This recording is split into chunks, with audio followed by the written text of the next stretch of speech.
हिमालयाच्या त्या बर्फाळ शिखरांमध्ये जिथं माणसाचं पाऊल सहसा पोहोचत नाही, तिथं एका गूढ आणि अदृश्य जागेबद्दल हजारो वर्षांपासून बोललं जातंय.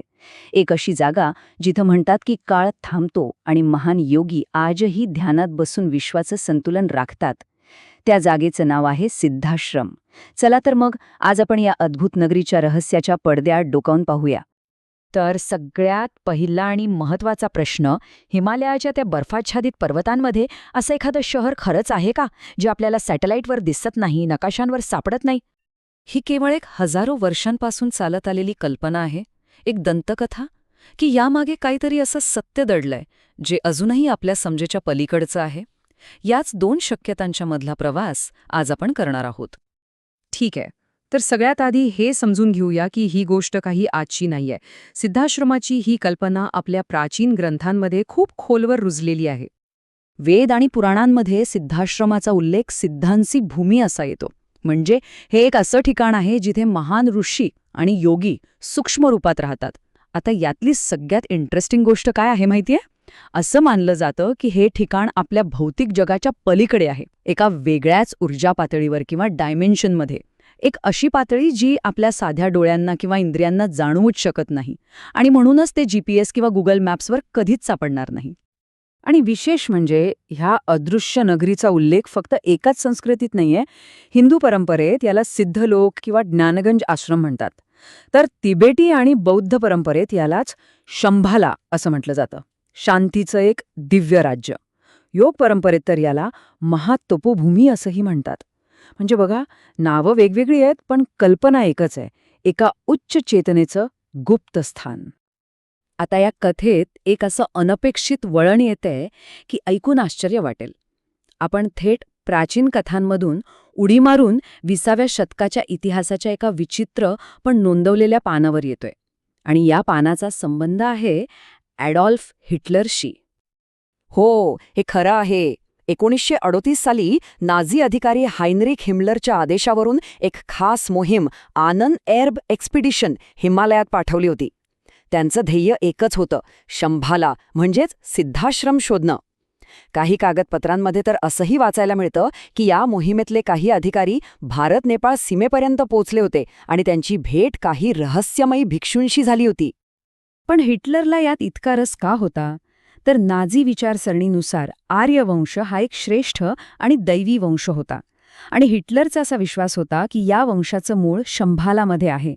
जर ते ठिकाण सापडलं तर तिथून मिळणाऱ्या गूढ शक्तीच्या जोरावर एक अजिंक्य साम्राज्य उभं करता येईल, अशी त्याची विचित्र धारणा होती. म्हणजे विचार करा, एका बाजूला आत्मज्ञानाचा मार्ग दाखवणारा सिद्धाश्रम आणि दुसऱ्या बाजूला त्याच जागेचा वापर सत्ता मिळवण्यासाठी करण्याची लालसा.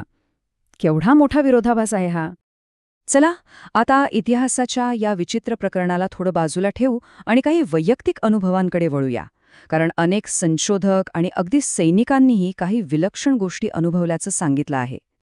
ही गोष्ट आहे 1962च्या भारत-चीन युद्धानंतरची. काही भारतीय सैनिकांनी असं सांगितलं की रात्रीच्या अंधारात उंच पर्वतांमध्ये त्यांना एक प्रकाशाचं शहर क्षणभर चमकून नाहीसं झालेलं दिसलं. त्या घटनेचं कोणतंही वैज्ञानिक स्पष्टीकरण आजपर्यंत देता आलेलं नाही. आणि फक्त भारतीयच नाही, तर निकोलस रोरिक नावाच्या एका प्रसिद्ध पाश्चात्य संशोधकानेही तिबेटच्या प्रवासात असाच अनुभव नोंदवलाय. तो म्हणतो, ते शहर एका झळाळत्या आभ्यासारखं होतं, जे डोळ्यात भरून येतं आणि क्षणात नाहीसं होतं. पण या बाहेरच्या शोधापेक्षा एक वेगळा मार्गही सांगितला जातो. लाहिरी महाशय आणि परमहंस योगानंद यांसारख्या महान योग्याने लिहून ठेवले की त्यांनी ज्ञानगंज आश्रमात शरीराने प्रवास केलाच नाही, तर ते खोल ध्यानावस्थेत तिथे पोचले. त्यांच्या मते सिद्धाश्रमाचा मार्ग हा बाहेरच्या जगात नसून तो आत आहे. आणि इथेच बरोबर याच मुद्द्यावर या कथेचा खरा संघर्ष सुरू होतो. एका बाजूला आहे तर्क आणि विज्ञान आणि दुसऱ्या बाजूला आहे श्रद्धा आणि अध्यात्म. विज्ञान म्हणतं की हे सगळं मनाचे भ्रम असू शकतात किंवा नॉर्दर्न लाईटसारखी एखादी नैसर्गिक घटना असू शकते. तर अध्यात्म म्हणतं की सिद्धाश्रम हे काही विटामातीचं ठिकाण नाहीये, तर ती एक चेतनेची म्हणजे कॉन्शियसनेसची एक उन्नत अवस्था आहे, एक आंतरिक सत्य आहे. थोडक्यात सांगायचं झालं तर जिथं विज्ञानाची हद्द संपते तिथूनच अध्यात्माचा प्रवास सुरू होतो. मग या सगळ्या माहितीवरून आपण नक्की काय समजायचं? कदाचित खरा शोध हा बाहेरच्या जगात नसून तो दुसरीकडेच कुठेतरी आहे. ही तुलना खूप महत्वाची आहे. जरा विचार करा. हिटलरने शक्तीसाठी बाहेर शोध घेतला आणि तो अयशस्वी ठरला. तर दुसरीकडे भारतीय साधकांनी ज्ञानासाठी स्वतःच्या आत शोध घेतला आणि त्यांना त्याचं दर्शन झालं. यातून एक गोष्ट अगदी स्पष्ट होते: शोध घेण्यामागचा उद्देश आणि निवडलेला मार्ग हेच आपलं अंतिम ध्येय ठरवतं. तर यातला सगळ्यात महत्त्वाचा मुद्दा हा आहे की सिद्धाश्रमाचं खरं दार नकाशावर सापडत नाही. ते दार तेव्हा उघडतं जेव्हा एखादी व्यक्ती आपल्या अहंकाराच्या, मीपणाच्या मर्यादा ओलांडून या विश्वाशी एकरूप होते. सिद्धाश्रम हिमालयात आहे की नाही हे रहस्य कदाचित कधीच पूर्णपणे उलगडणार नाही. पण हजारो वर्षांपासून चालत आलेली ही कथा एक प्रश्न नक्कीच मागे सोडून जाते. खरा शोध बाहेरच्या जगात करायचा आहे की स्वतःच्या आत? का माहीत, कदाचित त्या अदृश्य नगरीचं दार आपल्या प्रत्येकाच्या आतच दडलेलं असेल.